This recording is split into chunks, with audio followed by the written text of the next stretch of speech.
ಸ್ನೇಹಿತರೆ, ನೀವೇ ಯೋಚನೆ ಮಾಡಿ ನೀವು ಎಂಜಾಯ್ ಮಾಡೋಕ್ಕೆ ಅಂತ ಒಂದು ಬೀಚ್ಗೆ ಹೋದಾಗ ಕೆಲವೇ ನಿಮಿಷಗಳು ನೀವು ಮುದುಕ ಅಥವಾ ಮುದುಕಿಯಾಗಿ ಸಾಯುವ ಹಂತಕ್ಕೆ ಬಂದು ತಲುಪಿದ್ರೆ, ಸೊ ಅದೇ ರೀತಿ ಮಿಸ್ಟೀರಿಯಸ್ ಮತ್ತು ಸಸ್ಪೆನ್ಸ್ಫುಲ್ ಆಗಿರೋ ಮೂವಿಯನ್ನೇ ನಾವೀಗ ನೋಡ್ತಿರೋದು. ಅಸಲಿಗೆ ಮೂವಿಯಲ್ಲಿ ಒಂದು ಫ್ಯಾಮಿಲಿಯವರು ಒಂದು ಪ್ರೈವೇಟ್ ಬೀಚ್ ಒಳಗೆ ಎಂಟರ್ ಆಗ್ತಿದ್ದಂತೆ ಅವರ ದೇಹವೆಲ್ಲ ಸುಕ್ಕಗಟ್ಟಿ ಮುದುಕರಾಗ್ತಾ ಇದ್ರೆ, ಆ ಫ್ಯಾಮಿಲಿಯಲ್ಲಿರೋ ಚಿಕ್ಕ ಮಕ್ಕಳು ವೇಗವಾಗಿ ಬೆಳೆದು ವಯಸ್ಕರಾಗ್ತಾ ಇರ್ತಾರೆ. ಅಷ್ಟಕ್ಕೂ ಈ ರೀತಿ ವಿಚಿತ್ರ ಘಟನೆ ನಡೆಯೋದಕ್ಕೂ ಕಾರಣವಾದ್ರೂ ಏನು, ಅವರೆಲ್ಲ ಆ ಬೀಚಿಂದ ಎಸ್ಕೇಪ್ ಆಗಿ ಬಂದ್ರೆ ಇಲ್ವಾ ಅನ್ನೋದನ್ನ ಈ ಮೂವಿಯಲ್ಲಿ ತಿಳಿತಾ ಹೋಗೋಣ. ಸೊ ಅದಕ್ಕಿಂತ ಮೊದಲು ನೀವಿನ್ನೂ ನಮ್ಮ ಚಾನಲ್ಗೆ ಸಬ್ಸ್ಕ್ರೈಬ್ ಮಾಡಿಲ್ಲ ಅಂದರೆ ಈ ಕೂಡಲೇ ಸಬ್ಸ್ಕ್ರೈಬ್ ಮಾಡಿಕೊಂಡು ನಮಗೆ ಸಪೋರ್ಟ್ ಮಾಡಬೇಕಾಗಿ ವಿನಂತಿ.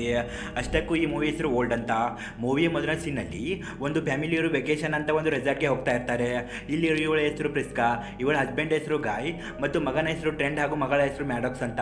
ನಂತರದ ಸೀನಲ್ಲಿ ಇವರೆಲ್ಲ ಸೇಫ್ ಆಗಿ ಬಂದು ರೆಸಾರ್ಟ್ಗೆ ತಲುಪ್ತಾ ಇದ್ದಂತೆ ರೆಸಾರ್ಟ್ನ ಮ್ಯಾನೇಜರ್ ಈ ಫ್ಯಾಮಿಲಿನ ವೆಲ್ಕಮ್ ಮಾಡ್ಕೋತಾರೆ. ಆಗ ಈ ಇಬ್ರು ಮಕ್ಕಳು ಆಟ ಆಡ್ತಾ ಇದ್ದಾಗ ಅಲ್ಲಿರೋ ಒಬ್ಬ ಚಿಕ್ಕ ಹುಡುಗ ಇವರ ಜೊತೆ ಫ್ರೆಂಡ್ಶಿಪ್ ಮಾಡ್ಕೋತಾನೆ. ಅನಂತರ ರೆಸಾರ್ಟ್ ಸಿಬ್ಬಂದಿಗಳು ಈ ಫ್ಯಾಮಿಲಿಗೆ ಒಂದು ಲಕ್ಸುರಿಯಸ್ ರೂಮ್ ಅನ್ನು ಕೊಟ್ಟು ಅವರಿಗೆ ಎಲ್ಲ ರೀತಿಯ ಸೌಲಭ್ಯವನ್ನು ನೀಡ್ತಾರೆ. ಆಮೇಲೆ ಹತ್ತಿರದ ಸ್ವಿಮ್ಮಿಂಗ್ ಪೂಲ್ ಹತ್ರ ಸ್ವಲ್ಪ ಎಂಜಾಯ್ ಮಾಡಿ ಮತ್ತೆ ರಾತ್ರಿ ರೂಮ್ಗೆ ವಾಪಸ್ ಆಗ್ತಾರೆ. ಆಗ್ಲೇನೆ ನಮಗೆ ಒಂದು ವಿಷಯ ಗೊತ್ತಾಗುತ್ತೆ. ಅದೇನಂದ್ರೆ ಪ್ರೆಸ್ಕಾ ಗಾಯ್ಗೆ ಡಿವೋರ್ಸ್ ಕೊಡಬೇಕು ಅಂತ ಯೋಚನೆ ಮಾಡಿರ್ತಾಳೆ. ಆದರೆ ಆಕೆ ಕ್ಯಾನ್ಸರ್ ಬಂದಿದ್ದರಿಂದ ಆಕೆಯನ್ನು ಈ ಕಂಡೀಷನ್ನಲ್ಲಿ ಒಬ್ಬಳನ್ನೇ ಬಿಟ್ಟು ಬಿಡಬಾರ್ದು ಅಂತ ಗಾಯ್ ಡಿವೋರ್ಸ್ಗೆ ಹೋಗ್ತಾ ಇರೋದಿಲ್ಲ. ನಂತರದ ಸೀನಲ್ಲಿ ಆಗ್ಲೇ ಪರಿಚಯ ಆಗಿರೋ ಐಡ್ಲಿಯನ್ನು ಹುಡುಗ ಟ್ರೆಂಡ್ಗೆ ಕೆಲವು ಕೋಡ್ ವರ್ಡ್ಸ್ಗಳ ಕಲಿಸ್ತಾ ಇರೋದನ್ನು ನಮಗೆ ತೋರಿಸ್ತಾರೆ. ಈ ಕೋಡ್ ವರ್ಡ್ಸ್ಗಳು ಯಾಕೆ ಅಂತ ನಮಗೆ ಈ ಮೂವಿ ಕೊನೆಯಲ್ಲಿ ಗೊತ್ತಾಗುತ್ತೆ. ನಂತರದ ಸೀನಲ್ಲಿ ಈ ಕಡೆ ಚಾರ್ಲ್ಸ್, ಆತನ ತಾಯಿ ಮೇರಿ, ಅವನ ಹೆಂಡತಿ ಕ್ರಿಸ್ಟಲ್ ಹಾಗೂ ಮಗಳಾಗಿರೋ ಕ್ಯಾರೋ ಅನ್ನೋ ಇನ್ನೊಂದು ಫ್ಯಾಮಿಲಿ ಕೂಡ ರೆಸಾರ್ಟ್ಗೆ ಬಂದಿದ್ದಾರೆ ಅಂತ ತೋರಿಸಲಾಗುತ್ತೆ. ನಂತರ ಗಾಯ್ ಫ್ಯಾಮಿಲಿ ಹತ್ರ ಮ್ಯಾನೇಜರ್ ಬೀಚ್ಗೆ ಹೋಗೋದಕ್ಕೆ ರೆಡಿನಾ ಅಂತ ಕೇಳ್ತಿರ್ಬೇಕಾದ್ರೆ ಅಲ್ಲಿ ಪಕ್ಕದಲ್ಲಿದ್ದ ಪೆಟ್ರಿಷಿಯಾ ಅನ್ನೋ ಹುಡುಗಿಗೆ ಪೀಟ್ಸ್ ಬಂದು ಕೆಳಗೆ ಬಿದ್ದಿರಬೇಕಾದ್ರೆ ಆಗ ಚಾರ್ಲ್ಸ್ ಬಂದು ಇವಳಿಗೆ ಟ್ರೀಟ್ಮೆಂಟ್ ಕೊಟ್ಟು ಸರಿ ಮಾಡ್ತಿರ್ಬೇಕಾದ್ರೆ ನಿಮ್ಗೆ ಇನ್ನೊಂದು ವಿಷಯ ಗೊತ್ತಾಗುತ್ತೆ. ಅದೇನೆಂದರೆ ಚಾರ್ಲ್ಸ್ ಒಬ್ಬ ಡಾಕ್ಟರ್ ಅಂತ ಗೊತ್ತಾಗುತ್ತೆ. ಅಷ್ಟೇ ಅಲ್ಲದೆ ಐಡಿ ಹುಡುಗನ ಸ್ವಂತ ಅಂಕಲ್ ಈ ಮ್ಯಾನೇಜರ್ ಅಂತ ನಮಗೆ ತಿಳಿಯೋಕೆ ಬರುತ್ತೆ. ಮರುದಿನ ಎಲ್ಲರೂ ಬೀಚ್ಗೆ ಹೋಗೋದಕ್ಕೆ ಬಸ್ಸಲ್ಲಿ ಕೂತ್ಕೊಂಡಿರ್ಬೇಕಾದ್ರೆ ನಮಗೆ ಇನ್ನೊಂದು ವಿಷಯ ಗೊತ್ತಾಗುತ್ತೆ. ಅದೇನೆಂದರೆ ಇವರು ಹೋಗ್ತಿರೋ ಬೀಚ್ಗೆ ಗಾಯ್ ಫ್ಯಾಮಿಲಿ ಕೂಡ ಹೋಗ್ತಿದೆಯಾ ಅಂತ. ಸ್ವಲ್ಪ ಹೊತ್ತು ಟ್ರಾವೆಲ್ ಮಾಡಿ ಕೊನೆಗೆ ಅವರು ಬೀಚ್ಗೆ ತಲುಪ್ತಾ ಇದ್ದಂತೆ ಡ್ರೈವರ್ ವಿಚಿತ್ರವಾಗಿ ಆಡ್ತಾ ಬೇಗ ಅವರನ್ನು ಕೆಳಗೆ ಇಳಿಸಿ ವ್ಯಾನ್ ತಗೊಂಡು ಓಡಿ ಹೋಗ್ತಾನೆ. ಇದೆಲ್ಲ ನೋಡಿ ಇವರಿಗೆ ವಿಚಿತ್ರ ಅನಿಸಿದ್ರು ಕೂಡ ಅವರು ಎಂಜಾಯ್ ಮಾಡೋದಕ್ಕೆ ಬೀಚ್ ಹತ್ರ ಹೋಗ್ತಾರೆ. ನಿಜಕ್ಕೂ ಈ ಬೀಚ್ ಒಂದು ಸ್ವರ್ಗದಂತೆ ತುಂಬಾ ಸುಂದರವಾಗಿರುತ್ತೆ. ಇವರೆಲ್ಲ ಹೋದಾಗ ಯಾರೋ ನನ್ನ ಒಬ್ಬ ವ್ಯಕ್ತಿ ಕೂಡ ಕೂತಿರೋದನ್ನ ಅವರು ನೋಡ್ತಾರೆ. ಅನಂತರ ಅವರೆಲ್ಲ ಟೆಂಟ್ ಅನ್ನ ರೆಡಿ ಮಾಡ್ಕೋತಾ ಇರಬೇಕಾದ್ರೆ ಆಗ ಮ್ಯಾಡಕ್ಸ್ ತನ್ನ ತಂದೆಗೆ ಆ ವ್ಯಕ್ತಿ ಒಬ್ಬ ಫೇಮಸ್ ರ್ಯಾಪರ್ ಅಂತ ಹೇಳ್ತಾ ಇರ್ತಾಳೆ. ನೆಕ್ಸ್ಟ್ ಸೀನಲ್ಲಿ ಹೀಗೆ ಎಲ್ಲ ಮಕ್ಕಳು ಆಟ ಆಡ್ತಿರ್ಬೇಕಾದ್ರೆ ಅಲ್ಲಿ ಬಿದ್ದಿರೋ ಒಬ್ಬೊಂದು ಡಾಲ್ ಹಾಕಿ ತುಕ್ಕು ಹಿಡಿದಿರೋ ವೆಪನ್ಸ್ ಅನ್ನು ನಮಗೆ ತೋರಿಸಲಾಗುತ್ತೆ. ಹೀಗೆ ಟ್ರೆಂಟ್ ನೀರಲ್ಲಿ ಆಟ ಆಡ್ತಾ ಎಂಜಾಯ್ ಮಾಡ್ತಿರ್ಬೇಕಾದ್ರೆ ಟ್ರೆಂಟ್ನ ಹಿಂದೆ ಒಂದು ಸತ್ತ ಮಹಿಳೆ ದೇಹ ಬರ್ತಾ ಇರುತ್ತೆ. ಅದನ್ನು ನೋಡಿದ್ದ ತಡ ಟ್ರೆಂಟ್ ಅರ್ಚುತ್ತಾ ದಡಕ್ಕೆ ಬರ್ತಾ ಇದ್ದಾಗ ಅಲ್ಲಿರೋ ಎಲ್ಲರೂ ಬಂದು ನೋಡಿದಾಗಲೇ ನಮಗೆ ಗೊತ್ತಾಗೋದು ಆ ಹುಡುಗಿ ಆಗಲೇ ಕಾಣಿಸಿದ್ದ ಯಾರೋನ ಹೆಂಡತಿ ಅಂತ. ಆಮೇಲೆ ಎಲ್ಲರೂ ಯಾರೋಗೆ ಯಾಕೆ ಅವರನ್ನು ಕೊಂದಿ ಅಂತ ಕೇಳ್ತಿರ್ಬೇಕಾದ್ರೆ ಆಗ ಯಾರೋ ವಿಚಿತ್ರ ಧ್ವನಿಯಲ್ಲಿ ನನಗೆ ಗೊತ್ತಿಲ್ಲ, ನಾನು ಅವಳನ್ನು ಕೊಂದೇ ಇಲ್ಲ ಅಂತ ಹೇಳ್ತಾ ಇರ್ತಾನೆ ಮತ್ತು ಆತನ ಮುಗಲೇ ರಕ್ತ ಬರ್ತಾ ಇರುತ್ತೆ. ಇಲ್ಲಿಗೆ ಈ ಸೆನ್ ಕಟ್ ಆಗಿ ಪ್ರಿಸ್ಕಾ ತನ್ನ ಮಕ್ಕಳ ಬಟ್ಟೆ ದಿಢೀರನ್ನೇ ವಿಚಿತ್ರ ಎಂಬಂತೆ ಟೈಟ್ ಆಗ್ತಿರೋದನ್ನು ಗಮನಿಸ್ತಾಳೆ. ಅದೇ ಸಮಯಕ್ಕೆ ನಾವು ಈಗಾಗಲೇ ನೋಡಿರೋ ಚಾರಿನ್ ಹಾಗೂ ಪೆಟ್ರಿಷಿಯಾ ಕೂಡ ಬೀಚ್ಗೆ ಬರ್ತಾರೆ. ಆ ಹುಡುಗಿ ಸತ್ತ ವಿಷಯವನ್ನು ರೆಸಾರ್ಟ್ಗೆ ತಿಳಿಸಬೇಕು ಅಂತ ಕಾಲ್ ಮಾಡಿದ್ರು ನೆಟ್ವರ್ಕ್ ಅನ್ನೋದು ಮಾತ್ರ ಸಿಗ್ತಾನೆ ಇರೋದಿಲ್ಲ. ಆಗ ಜಾರಿನ್ ಹೊರಗಡೆ ಯಾರಾದರೂ ಸಿಗ್ಬೋದು ಅಂತ ಬಂಡೆಗಳ ಮಧ್ಯೆ ತಾವು ಬಂದ ದಾರಿಯಲ್ಲಿ ಹೋಗ್ತಿರ್ಬೇಕಾದ್ರೆ ಸಡನ್ ಆಗಿ ಅವನಿಗೆ ಪ್ರಜ್ಞೆ ತಪ್ಪನೆ ಅವನಿಗೆ ತಿಳಿಯದಂತೆ ಮತ್ತೆ ಅದೇ ಬೀಚಲ್ಲಿ ಬಂದು ಬಿದ್ದಿರ್ತಾನೆ. ನೆಕ್ಸ್ಟ್ ಸೀನಲ್ಲಿ ಪ್ರಿಸ್ಕಾ ಒಂದು ಡಾಕ್ಟರ್ ಆಗಿರೋ ಚಾರ್ಲ್ಸ್ ಹತ್ರ ಬಂದು ನನ್ನ ಮಕ್ಕಳಿಗೆ ಏನೋ ಆಗ್ತಿದೆ ದಯವಿಟ್ಟು ಬಂದು ನೋಡಿ ಅಂತ ರಿಕ್ವೆಸ್ಟ್ ಮಾಡ್ತಿರ್ಬೇಕಾದ್ರೆ ಅದೇ ಸಮಯಕ್ಕೆ ಈ ಕಡೆ ಮಕ್ಕಳ ವಾಯ್ಸ್ ಚೇಂಜ್ ಆಗಿದ್ದ ಇರೋದನ್ನ ನಮಗೆ ತೋರಿಸ್ತಾರೆ. ಇನ್ನೊಂದು ಕಡೆ ದೂರದಲ್ಲಿರೋ ಒಂದು ಬೆಟ್ಟದಲ್ಲಿ ಎರಡು ಲೈಟ್ಗಳು ಹೊಡಿತಾ ಇರ್ತವೆ. ನಂತರ ಇನ್ನೂ 60 ವರ್ಷ ವಯಸ್ಸಿನವರಾಗಿದ್ದ ಚಾರ್ಲ್ಸ್ ತಾಯಿಯವರ ದೇಹ 90 ವರ್ಷ ಮುದುಕಿ ಅಂತಾಗಿ ಅವರು ಕೂಡ ಸತ್ತು ಹೋಗ್ತಾರೆ. ಆಮೇಲೆ ಪ್ರಿಸ್ಕಾ ತನ್ನ ಮಕ್ಕಳನ್ನು ಹುಡುಕೋತಾ ಇರೋದನ್ನ ನಮಗೆ ತೋರಿಸ್ತಾರೆ. ಅವರಿಬ್ರು ಕೊನೆಗೇನು ಸಿಗ್ತಾರೆ. ಆದರೆ ಅವರನ್ನು ನೋಡಿ ಗಾಯ್ ಮತ್ತು ಪ್ರಿಸ್ಕಾ ಒಂದು ಕ್ಷಣ ಶಾಕ್ ಆಗಿ ಬಿಡ್ತಾರೆ. ಯಾಕಂದ್ರೆ ಗುರ್ತಿ ಹಿಡಿಯೋಕ್ಕಾಗದಷ್ಟು ಅವರು ಬೆಳ್ಕೊಂಡು ಬಿಟ್ಟಿರ್ತಾರೆ. ಇದನ್ನೆಲ್ಲ ನೋಡ್ತಿದ್ದ ಯಾರೋ ಹೆದರುಕೊಂಡು ಅಲ್ಲಿಂದ ತಪ್ಪಿಸ್ಕೊಂಡು ಓಡಿ ಹೋಗ್ತಿರ್ಬೇಕಾದ್ರೆ ಅವನ ಹಿಂದೆ ಚಾರ್ಲ್ಸ್ ಕೂಡ ಹೋಗ್ತಾನೆ. ಆದರೆ ಯಾವಾಗ ಇವರು ಬಂಡೆ ಹತ್ರ ಬಂದು ತಲುಪ್ತಾರೋ ಆಗ ಅವರಿಗೇನೆ ಗೊತ್ತಾಗದಂತೆ ಮತ್ತೆ ಇವತ್ತು ಬೀಚ್ ಒಳಗೆ ಬಂದು ಬೀಳ್ತಾರೆ. ಇಲ್ಲಿಗೆ ಹೊರಗಡೆ ಹೋಗೋದು ಇಂಪಾಸಿಬಲ್ ಅಂತ ಅವರಿಗೆ ಮನವರಿಕೆ ಆಗುತ್ತೆ. ಆದರೂ ಕೂಡ ಮತ್ತೊಂದು ಸಲ ಈ ರೀತಿ ಎಸ್ಕೇಪಿಂಗ್ ಟ್ರೈ ಮಾಡಿದ್ರು ಕೂಡ ಮತ್ತೆ ಬೀಚ್ಗೆನೆ ಬಂದು ಬೀಳ್ತಾರೆ. ಆಗ ಈ ಕಡೆ ಚಾರ್ಲ್ಸ್ನ ಮಗಳಾಗಿರೋ ಪುಟ್ಟ ಹುಡುಗಿ ಕ್ಯಾರಾ ಕೂಡ ಈಗ ತುಂಬಾನೇ ಬೆಳ್ಕೊಂಡು ಬಿಟ್ಟಿರೋದನ್ನ ನಮಗೆ ತೋರಿಸ್ತಾರೆ. ಈ ಕಡೆ ಚಾರ್ಲ್ಸ್ ಸುಖ ಸುಮ್ಮನೆ ತನ್ನ ಹತ್ರ ಇರೋ ಚಾಕುವಿಂದ ಆರೋಗ್ಯ ಇದ್ದಾಗಲೇ ನಮಗೆ ಒಂದು ವಿಷಯ ತಿಳಿಯುತ್ತೆ. ಅದೇನಂದ್ರೆ ಚಾರ್ಲ್ಸ್ ನಿಧಾನವಾಗಿ ಹುಚ್ಚನಾಗಿ ಬದಲಾಗ್ತಿದ್ದಾನೆ ಅಂತ. ಆದರೆ ವಿಚಿತ್ರ ಅಂದರೆ ಆರೋಗ್ಯ ಆದ ಗಾಯ ಕೆಲವೇ ಸೆಕೆಂಡ್ಗಳಲ್ಲಿ ವಾಸಿಯಾಗಿ ಬಿಡುತ್ತೆ. ಆಗ ಯಾರೋನ್ ನನ್ನನ್ನು ನಂಬಿ ನಾನು ನನ್ನ ಹೆಂಡತಿಯನ್ನು ಕೊಂದಿಲ್ಲ, ಹೇಳಬೇಕಂದ್ರೆ ನಮ್ಮಿಬ್ಬರಿಗೆ ಕ್ಯಾನ್ಸರ್ ಇದ್ದಿದ್ದರಿಂದ ನಾವು ರಿಪೇಕ್ಸ್ ಆಗಬೇಕು ಅಂತ ಇಲ್ಲಿ ಬಂದಿದ್ವಿ ಅಂತ ಹೇಳಬೇಕಾದ್ರೆ ನಮಗೆ ಇನ್ನೊಂದು ವಿಷಯ ಗೊತ್ತಾಗುತ್ತೆ. ಅದೇನೆಂದರೆ ಇಲ್ಲಿ ಬಂದಿರೋ ಒಬ್ಬರಿಗೆ ಏನಾದರೂ ಒಂದು ಕಾಯಿಲೆ ಇದ್ದೇ ಇದೆ. ನೆಕ್ಸ್ಟ್ ಇನ್ ಜೆರಿನ್ ಇವರಿಗೆಲ್ಲ ನಾವು ಸಿಮ್ ಮಾಡ್ತಾ ಹೋದರೆ ಖಂಡಿತ ಅಲ್ಲಿ ಇನ್ನೊಂದು ಬೀಚ್ ಸಿಗುತ್ತೆ. ಆಗ ನಾವು ಇಲ್ಲಿಂದ ಎಸ್ಕೇಪ್ ಆಗ್ಬೋದು ಅಂತ ಹೇಳ್ತಾ ಇರ್ತಾನೆ. ಆದರೆ ಇದರಲ್ಲಿ ತುಂಬ ರಿಸ್ಕ್ ಇದ್ದಿದ್ದರಿಂದ ಯಾರೂ ಕೂಡ ಇದನ್ನು ಒಪ್ಪಿಕೊಳ್ಳೋದಿಲ್ಲ. ಅನಂತರ ಬೇರೆ ಯಾವ ರೀತಿ ನಾವು ಇಲ್ಲಿಂದ ಎಸ್ಕೇಪ್ ಆಗ್ಬೋದು ಅಂತ ಡಿಸ್ಕಸ್ ಮಾಡ್ತಿರ್ಬೇಕಾದ್ರೆ ಈ ಕಡೆ ಪ್ರಿಸ್ಕಾ ಪ್ರಜ್ಞೆ ತಪ್ಪಿ ಬಿದ್ದೋಗ್ತಾಳೆ. ನೋಡಿದ್ರೆ ಅವಳು ಹೊಟ್ಟೆಯಲ್ಲಿರೋ ಕ್ಯಾನ್ಸರ್ ಟ್ಯೂಮರ್ ಅತಿ ವೇಗವಾಗಿ ಬೆಳ್ತಾ ಇರುತ್ತೆ. ಆಗ ಚಾರ್ಲ್ಸ್ ಡಾಕ್ಟರ್ ಆಗಿದ್ರಿಂದ ತನ್ನ ಹತ್ತಿರ ಇರೋ ಚಾಕುವಿಂದ ಟ್ಯೂಮರ್ ತೆಗಿಬೇಕು ಅಂತ ಹೊಟ್ಟೆಯನ್ನು ಕಟ್ ಮಾಡಿದ್ರೆ ನೋಡ್ತಿದ್ದಂತೆ ಸಡನ್ ಆಗಿ ಅದು ಹೀಲ್ ಆಗೋಗುತ್ತೆ. ಆಗ ಮತ್ತೊಂದು ಸಲ ಹೊಟ್ಟೆಯನ್ನು ಕಟ್ ಮಾಡಿ ಅದನ್ನು ಹಾಗೆ ಇಟ್ಕೊಂಡು ಹೊಟ್ಟೆಯಲ್ಲಿರೋ ಟ್ಯೂಮರನ್ನು ಸಕ್ಸಸ್ಫುಲ್ ಆಗಿ ಹೊರತೆಗೆದಾಗ ಮತ್ತೆ ನೋಡ್ತಿದ್ದಂತೆ ಅವಳ ಗಾಯ ಹೀಲ್ ಆಗೋಗುತ್ತೆ. ಆ ಟ್ಯೂಮರನ್ನು ಹೊಟ್ಟೆಯಿಂದ ತೆಗೆದಿದ್ರಿಂದ ಇವಳಿಗೆ ಒಂದು ರೀತಿ ತುಂಬ ಫೀಲಿಂಗ್ ಆಗ್ತಾ ಇರುತ್ತೆ.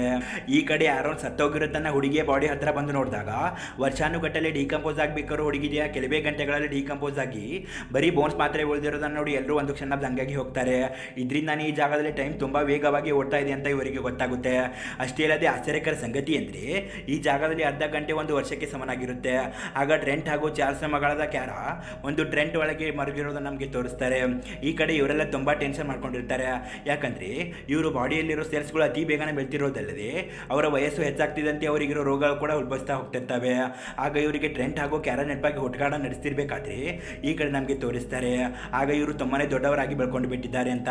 ಯಾವಾಗ ಇವರು ಎಲ್ಲರ ಹತ್ರ ಬರ್ತಾರೋ ಆಗ ನಮಗೆ ಗೊತ್ತಾಗುತ್ತೆ ಚಾರ್ಲ್ಸ್ ಮಗಳಾದ ಕ್ಯಾರಾ ಪ್ರೆಗ್ನೆಂಟ್ ಆಗೋಗಿದ್ದಾಳಂತ. ಆಗ ಅಲ್ಲೇ ಇದ್ದ ನರ್ಸ್ ಆಗಿರೋ ಜಾರಿನ್ ಹೇಳ್ತಾನೆ, ನನ್ನ ಅನಿಸಿಕೆ ಪ್ರಕಾರ ಇವಳು 5 ತಿಂಗಳ ಗರ್ಭಿಣಿ ಅಂತ. ಇದನ್ನು ಕೇಳಿರೋ ಟ್ರೆಂಟ್ ಹಾಗೂ ಗ್ಯಾರಾಗಿ ಏನಂದರೆ ಏನೂ ಸಹ ಅರ್ಥನೇ ಆಗ್ತಾ ಇರೋದಿಲ್ಲ, ತುಂಬಾ ಕನ್ಫ್ಯೂಸ್ ಆಗೋಗಿರ್ತಾರೆ. ನೋಡ್ತಾ ಕ್ಯಾರಾಗಿ 9 ಮಂತ್ ಪೇನ್ ಶುರುವಾಗಿದ್ದರಿಂದ ಎಲ್ಲರೂ ಕಷ್ಟಪಟ್ಟು ಹೇಗೋ ಮಗುವನ್ನು ಹೊರಗಡೆ ತೆಗಿತಾರೆ. ಆದರೆ ಅಲ್ಲಿರೋ ವಿಚಿತ್ರ ವಾತಾವರಣದಕ್ಕೆ ಸಡನ್ ಆಗಿ ಮಗು ಬೆಳವಣಿಗೆ ಆಗದೆ ಮಗು ಸತ್ತೋಗಿರುತ್ತೆ. ಈ ಕಡೆ ಚಾರ್ಲ್ಸ್ನ ಮೆಂಟಲ್ ಪ್ರಾಬ್ಲಮ್ ಅತಿರೇಕವಾಗಿ ಹೊಚ್ಚುತ್ತಾ ಇರುತ್ತೆ. ಆಗ ಅವನು ಮತ್ತೆ ಆರೋನ ಹತ್ರ ಬಂದು ಆತನಿಗೆ ಚಾಕುವಿಂದ ಇರಿದು ಸೋನನ್ನು ಕೊಂದೇ ಬಿಡ್ತಾನೆ. ಮತ್ತು ಈ ಕಡೆ ಕ್ರಿಸ್ಟಲ್ ಬಾಡಿಯಲ್ಲಿರೋ ಕ್ಯಾಲ್ಸಿಯಂ ಕ್ಷಣಕ್ಕೂ ಕಮ್ಮಿ ಆಗ್ತಾ ಅವಳು ಒಣಗಿ 100 ವರ್ಷದ ಮುದುಕಿಯಂತೆ ಆಗಿರ್ತಾಳೆ. ನೆಕ್ಸ್ಟ್ ಸೀನಲ್ಲಿ ನಮಗೆ ತೋರಿಸ್ತಾರೆ ಜಾರಿನ್ ಕೊನೆಗೆ ಒಂದು ನಿರ್ಧಾರಕ್ಕೆ ಬಂದು ಆತ ನಮ್ಮನ್ನ ಈ ಜೊತೆ ಎಸ್ಕೇಪ್ ಆಗ್ತೀನಿ ಅಂತ ನೀರಿಗೆ ಹೋಗ್ತಾ ಇರೋದನ್ನು ನಮಗೆ ತೋರಿಸ್ತಾರೆ. ಆದರೆ ಇಲ್ಲಿ ಗಮನಿಸಬೇಕಾದ ಆಶ್ಚರ್ಯಕರ ಸಂಗತಿ ಅಂದರೆ ಎಲ್ರಿಗೂ ಅವರವರ ರೋಗ ಹೆಚ್ಚುತ್ತಾ ಇರುತ್ತೆ. ಆದರೆ ಪೆಟ್ರಿಷಿಯಾಗೆ ಮಾತ್ರ ಇಲ್ಲಿಗೆ ಬಂದಾಗಿಂದ ಒಂದು ಬಾರಿ ಕೂಡ ಆಕೆಗೆ ಪಿಟ್ಸ್ ಬಂದಿರೋದಿಲ್ಲ. ಈ ರೀತಿ ಯಾಕೆ ಅಂತ ನಮಗೆ ಮೂವಿಯ ಕೊನೆಯಲ್ಲಿ ಗೊತ್ತಾಗುತ್ತೆ. ಸೊ ಸ್ಕಿಪ್ ಮಾಡದೆ ವಿಡಿಯೋನ ಪೂರ್ತಿಯಾಗಿ ನೋಡಿ. ಮತ್ತು ನೀವು ಇನ್ನೂ ಸಹ ನಮ್ಮ ಚಾನಲ್ಗೆ ಸಬ್ಸ್ಕ್ರೈಬ್ ಮಾಡದೆ ವಿಡಿಯೋ ನೋಡ್ತಿದ್ರೆ ಪ್ಲೀಸ್ ಈಗಲಾದರೂ ಸಬ್ಸ್ಕ್ರೈಬ್ ಮಾಡ್ಕೊಳ್ಳಿ. ಯಾಕಂದರೆ ನಮ್ಮ ಚಾನಲ್ ಒಂದು ಹೊಸ ಚಾನಲ್ ಆಗಿರೋದ್ರಿಂದ ನಿಮ್ಮ ಸಪೋರ್ಟಿಂದಾನೇ ನಾವು ಗ್ರೋ ಆಗೋದಕ್ಕೆ ಸಾಧ್ಯ. ಪ್ಲೀಸ್ ಫ್ರೆಂಡ್ಸ್ ತಪ್ಪದೆ ಸಬ್ಸ್ಕ್ರೈಬ್ ಮಾಡಿ. ನಂತರದ ಸೀನಲ್ಲಿ ಇದೆಲ್ಲದರಿಂದ ಬೇಸತ್ತು ಹೋದ ಕ್ಯಾರಾ ದೊಡ್ಡ ಬಂಡೆಗಳ ಮೇಲೆ ಹೋಗಿ ಎಸ್ಕೇಪ್ ಆಗಬೇಕು ಅಂತ ಕೆಳಗೆ ಇರೋರು ಎಷ್ಟು ಹೇಳಿದ್ರು ಕೇಳದೆ ಏರ್ತಾ ಇರುವಾಗ ಅನ್ಕಾನ್ಸಿಯಸ್ ಆಗಿ ಕೆಳಗೆ ಬಿದ್ದು ಸತ್ತು ಹೋಗ್ತಾಳೆ. ಮತ್ತು ಈ ಕಡೆ ಪೆಟ್ರಿಷಿಯಾ ಕೂಡ ನಾನು ಸಿಮ್ ಮಾಡಿ ತಪ್ಪಿಸ್ಕೊಳ್ತೀನಿ ಅಂತ ಹೇಳಿದ್ದಾಳ, ಅವಳು ಕೂಡ ಪಿಟ್ಸ್ ಬಂದು ಸತ್ತೋಗ್ತಾಳೆ. ಅವತ್ತು ರಾತ್ರಿ ಗಾಯ್ ಪ್ರಿಸ್ಕಾ ಹತ್ರ ನಿನಗೆ ಇರೋ ಬಾಯ್ ಫ್ರೆಂಡ್ ವಿಷಯ ನನಗೆ ಮೊದಲೇ ಗೊತ್ತಿತ್ತು, ನಿಮ್ಮಿಬ್ಬರ ಮೆಸೇಜ್ ನಾನು ಮೊದಲೇ ನೋಡಿದ್ದೆ ಅಂತ ಹೇಳಿ ನನ್ನ ಕ್ಷಮಿಸು, ನನಗಿಂತ ಒಳ್ಳೆ ಹುಡುಗ ನಿನಗೆ ಸಿಗಬೇಕಾಗಿತ್ತು ಅಂತ ಗಾಯ ಹೇಳ್ತಿರೋದನ್ನು ಕೇಳಿ ಅವನ ಹೆಂಡತಿ ಪ್ರಿಸ್ಕಾಗಿ ನೋಡ್ತಲೇ ಕಣ್ಣೀರು ಬಂದು ಐ ಆಮ್ ಸೋ ಸಾರಿ ಅಂತ ಹೇಳ್ತಾಳೆ. ಈ ಕಡೆ ಟ್ರೆಂಟ್ ಹಾಗೂ ಮ್ಯಾಡಾಕ್ಸ್ ಬೆಂಕಿ ಹಟ್ಟಿಸೋದಕ್ಕೆ ಏನಾದರೂ ಸಿಗುತ್ತಾ ಅಂತ ಸರ್ಚ್ ಮಾಡ್ತಿರ್ಬೇಕಾದ್ರೆ ಅಲ್ಲಿ ಬಿದ್ದಿರೋ ಬುಕ್ ಒಂದೇ ಇವರಿಗೆ ಸಿಗುತ್ತೆ. ಅದರಲ್ಲಿ ಸುತ್ತಮುತ್ತ ಇರೋ ಬಂಡೆಗಳಿಗೆ ಬಾಡಿ ಸೆಲ್ಸ್ಗಳನ್ನು ವೇಗವಾಗಿ ಬೆಳೆಸೋ ಶಕ್ತಿ ಇದೆ ಅಂತ ಬರೆದಿರುತ್ತೆ. ಅದೇ ಸಮಯಕ್ಕೆ ದೂರದ ಬೆಟ್ಟದಲ್ಲಿ ನಿಂತು ಇವರನ್ನು ಯಾರೋ ರೆಕಾರ್ಡ್ ಮಾಡ್ತಾ ಇರ್ತಾರೆ. ಈ ಕಡೆ ಚಾರ್ಲ್ಸ್ ಮತ್ತೆ ಚಾಕುವಿಂದ ಗಾಯ ಪ್ರಿಸ್ಕಾ ಹಾಗೂ ಕ್ರಿಸ್ಟಲ್ ಮೇಲೆ ಅಟ್ಯಾಕ್ ಮಾಡ್ತಿರ್ಬೇಕಾದ್ರೆ ಕ್ರಿಸ್ಟಲ್ ಅಲ್ಲಿ ಬಿದ್ದಿದ್ದ ತುಕ್ಕು ಹಿಡಿದ ಚಾಕುವಿಂದ ಅವನಿಗೆ ಇರ್ದಿದ್ದ ಇನ್ಫೆಕ್ಷನ್ ಇಂದ ಅವನು ಕೂಡ ಸತ್ತೋಗ್ತಾನೆ. ಕ್ರಿಸ್ಟಲ್ ಕೂಡ ಕ್ಯಾಲ್ಸಿಯಂ ಇಲ್ಲದೆ ವಿಕಾರವಾಗಿ ಸತ್ತೋಗ್ತಾಳೆ. ಮುಂದಿನ ಸೀನ್ನಲ್ಲಿ ಮತ್ತೆ ಎಲ್ಲರೂ ಬೀಚ್ ದಡದಲ್ಲಿ ಮಾತಾಡ್ತಾ ಕೂತಿರ್ಬೇಕಾದ್ರೆ ಮಾತಾಡ್ತಾ ಗಾಯ ಕೂಡ ಕೊನೆ ಹೆಸರನ್ನು ಹೇಳ್ತಾನೆ. ಅವನ ಸಾವಿನ ದಂಗಾದ ಹೆಂಡತಿ ಕೂಡ ಕೆಲವೇ ಸೆಕೆಂಡುಗಳಲ್ಲಿ ಸತ್ತು ಹೋಗ್ತಾಳೆ. ಮರುದಿನ ಟ್ರೆಂಚ್ ಹಾಗೂ ಮಾಡಕ್ಕೆ ಎದ್ದು ನೋಡಿದ್ರೆ ಅವ್ರಿಗೆ ಕೂಡ 50 ವರ್ಷದಷ್ಟು ವಯಸ್ಸಾಗಿರುತ್ತೆ. ಇಬ್ರು ಮಾತಾಡ್ತಾ ಇನ್ನೇನು ಕೆಲವೇ ಗಂಟೆಗಳು ಸಾಯ್ತೀವಿ. ಸಾಯುವ ಮುಂಚೆ ಸ್ವಲ್ಪನಾದರೂ ಎಂಜಾಯ್ ಮಾಡಬೇಕು ಅಂತ ಸ್ಯಾಂಡ್ ಪ್ಯಾಲೇಸ್ ಕತ್ತಿರ್ಬೇಕಾದ್ರೆ ಆಗ್ಲೇನೆ ಟ್ರೆಂಚ್ಗೆ ನೆನಪಾಗುತ್ತೆ. ID ಬ್ಲನ್ನು ಹುಡುಗ ಕೋಡ್ ವರ್ಡ್ಸ್ಗಳ ಕೊಟ್ಟಿದ್ನಲ್ಲ ಡಿಕೋಡ್ ಮಾಡೋದಕ್ಕೆ, ಅದನ್ನ ಅವನು ಈಗ ನೋಡ್ತಿರ್ಬೇಕಾದ್ರೆ ಅದರಲ್ಲಿ ಬರ್ದಿರುತ್ತೆ my uncle doesn't like corals ಅಂತ. ಅಸಲು ಈ ಕೋರಲ್ಸ್ ಅಂದ್ರೆ ಸಮುದ್ರದ ದಡದಲ್ಲಿ ಬರೋ ಒಂದು ರೀತಿಯ ಮರಗಳು. ನೋಡಿದ್ರೆ ಅವರ ಮುಂದಿನ ಕೆಲವು ಕೋರಲ್ಸ್ಗಳು ಇರ್ತವೆ. ಆದ್ರಿಂದ ಅವುಗಳ ಹತ್ರ ಸ್ವಿಮ್ ಮಾಡ್ತಾ ಹೋಗ್ತಿರ್ಬೇಕಾದ್ರೆ ಮ್ಯಾಡಾಕ್ಸ್ನ ಬಟ್ಟೆ ಒಂದು ಗಿಡಕ್ಕೆ ಸಿಕ್ಕಾಕೊಂಡು ಬಿಡುತ್ತೆ. ಆಗ ಟ್ರೆಂಟ್ ಅದನ್ನು ಬಿಡಿಸೋದಕ್ಕೆ ತುಂಬಾನೇ ಟ್ರೈ ಮಾಡ್ತಿರ್ತಾನೆ. ಈ ಕಡೆ ಇವರು ನೀರಿನೊಳಗೆ ಹರಿದವರನ್ನು ವ್ಯಾನ್ ಡ್ರೈವರ್ ಕ್ಯಾಮ್ರಾದಲ್ಲಿ ವಾಚ್ ಮಾಡ್ತಾ ಇರೋದನ್ನು ನಮಗೆ ತೋರಿಸ್ತಾರೆ. ಇಲ್ಲಿ ಅವರು ಎಷ್ಟು ಹೊತ್ತಾದರೂ ಮೇಲೆ ಬರ್ದೇ ಇರೋದನ್ನು ನೋಡಿ ಯಾರಿಗೋ ಫೋನ್ ಮಾಡಿ ಅವರು ಕೂಡ ನೀರಲ್ಲಿ ಸತ್ತೋದ್ರು ಅಂತ ಹೇಳಿ ತಾನು ತಂದಿದ್ದ ವ್ಯಾನ್ ತಗೊಂಡು ವಾಪಸ್ ಅಲ್ಲಿಂದ ಒಂದು ಸೀಕ್ರೆಟ್ ಜಾಗಕ್ಕೆ ಬರ್ತಾನೆ. ಇಲ್ಲಿ ನೋಡಿದ್ರೆ ಒಂದಷ್ಟು ಕಾಯಿಲೆಗಳ ಮೆಡಿಸನ್ ಅನ್ನು ಕಂಡು ಹಿಡ್ತಾ ಇರ್ತಾರೆ. ಮತ್ತು ಬೀಚಲ್ಲಿದ್ದ ಬಂಡೆಗಳಲ್ಲಿರುವ ಒಂದು ಸಣ್ಣ ಪೀಸನ್ನು ಇಲ್ಲಿ ತಂದು ಬಂಧಿಸಿ ಇಟ್ಟಿರ್ತಾರೆ. ಈಗಲೇ ಈ ಮೂವಿಯ ಭಯಾನಕ ಟ್ವಿಸ್ಟ್ ರಿವೀಲ್ ಆಗುತ್ತೆ. ಅಸಲು ಈ ರೀತಿ ಮಾಡ್ತಿರೋದು ಬೇರೆ ಯಾರು ಅಲ್ಲ, ಮ್ಯಾನೇಜರ್ ಮತ್ತು ಆತನ ಸ್ಟಾಫ್ಗಳು. ಮೂವಿಯ ಮೊದಲ ಸೀನಲ್ಲಿನ ರೆಸಾರ್ಟ್ಗೆ ಬಂದ ಫ್ಯಾಮಿಲಿಗೆ ಜ್ಯೂಸ್ ಅಂತ ಕೊಡಿಯೋದಕ್ಕೆ ಕೊಟ್ಟರಲ್ಲ, ಅದು ಬೇರೆ ಏನೂ ಅಲ್ಲ, ಅವರಿಗಿದ್ದ ಕಾಯಿಲೆ ಮೆಡಿಸನ್ಗಳು. ಅದರಿಂದ ಈ ಫ್ಯಾಮಿಲಿನ ಬೀಚ್ಗೆ ಕಳಿಸಿ ಕಳಿಸಿದ್ದು. ಯಾಕೆಂದರೆ ಆ ಬೀಚಲ್ಲಿ ಟೈಮ್ ತುಂಬ ವೇಗವಾಗಿ ಓಡೋದ್ರಿಂದ ಅಲ್ಲಿ 4ರಿಂದ 5 ಗಂಟೆ ಇದ್ದರೂ ಕೂಡ 50 ವರ್ಷ ವಯಸ್ಸಾಗೋಗುತ್ತೆ. ಇದರಿಂದ ಇವರಿಗೆ ಗೊತ್ತಾಗ್ತಾ ಹೋಗುತ್ತೆ ಇವರು ಕೊಟ್ಟ ಮೆಡಿಸಿನ್ಗಳು ಭವಿಷ್ಯ ಕಾಲದಲ್ಲಿ ಸರಿಯಾಗಿ ವರ್ಕ್ ಮಾಡ್ತಾವಾ ಇಲ್ವಾ ಅಂತ. ಆದರೆ ಇವರು ಕೊಟ್ಟ ಮೆಡಿಸಿನ್ಗಳು ಮಾತ್ರ ಎಲ್ಲರ ಮೇಲೇನೂ ಸೈಡ್ ಎಫೆಕ್ಟ್ ಆಗೋಗಿರ್ತವೆ. ಆದರೆ ಪ್ರೆಟಿಷಿಯಾಗೆ ಮಾತ್ರ ಆ ಜಾಗದಲ್ಲಿ ದೀರ್ಘಕಾಲ ಪೀಡ್ಸ್ ಬರದೇ ಇದ್ರಿಂದ ಇವಳಿಗೆ ಕೊಟ್ಟ ಮೆಡಿಸಿನ್ ಕೆಲಸ ಮಾಡುತ್ತೆ ಅಂತ ಅವರಿಗೆ ಗೊತ್ತಾಗುತ್ತೆ. ಆದ್ದರಿಂದ ಈ ಮೆಡಿಸನನ್ನು ಹೆಚ್ಚಾಗಿ ತಯಾರಿಸಿ ಅದರಿಂದ ಮಾರಿ ಸಖತ್ ದುಡ್ಡು ಮಾಡಬೇಕು ಅಂದುಕೊಂಡು ಏನೂ ಮಾಡದ ಅಮಾಯಕ ಫ್ಯಾಮಿಲಿಗಳನ್ನು ತಮ್ಮ ಪ್ರಯೋಗಕ್ಕೆ ಬಳಸಿಕೊಂಡಿರ್ತಾರೆ. ಕ್ಲೈಮ್ಯಾಕ್ಸಲ್ಲಿ ಈಗ ಈ ರೆಸಾರ್ಟ್ಗೆ ಮತ್ತೊಂದು ಫ್ಯಾಮಿಲಿಯವರು ಬಂದಿರ್ತಾರೆ. ಅವರಿಗೆ ವೆಲ್ಕಮ್ ಡ್ರಿಂಕ್ಸ್ ಅಂತ ಕೊಡ್ತಿರ್ಬೇಕಾದ್ರೆ ಅಲ್ಲಿಗೆ ಇಬ್ಬರು ವ್ಯಕ್ತಿಗಳು ಬಂದು ಅದನ್ನು ಕೆಳಗೆ ಬೀಳಿಸಿ ರೆಸಾರ್ಟ್ಗೆ ಬಂದವರನ್ನು ವಾಪಸ್ ಕಳಿಸ್ತಿರ್ಬೇಕಾದ್ರೆ ನನಗೆ ಗೊತ್ತಾಗುತ್ತೆ ಟ್ರೆಂಚ್ ಹಾಗೂ ಮ್ಯಾಡಕ್ ಸಿಕ್ಕಾಕೊಂಡಿದ್ದ ಮರದ ಬಳ್ಳಿಯಿಂದ ಬಿಡಿಸಿಕೊಂಡು ಅವರಿಗೆ ಇಲ್ಲಿ ಬಂದು ತಲುಪಿದ್ದಾರೆ ಅಂತ. ಕೊನೆಗೆ ಪೊಲೀಸರಿಗೆ ನಡೆದ ಎಲ್ಲ ವಿಷಯವನ್ನು ತಿಳಿಸಿ ಈ ರೆಸಾರ್ಟನ್ನು ಮುಚ್ಚಿಸಿ ಬಿಡ್ತಾರೆ.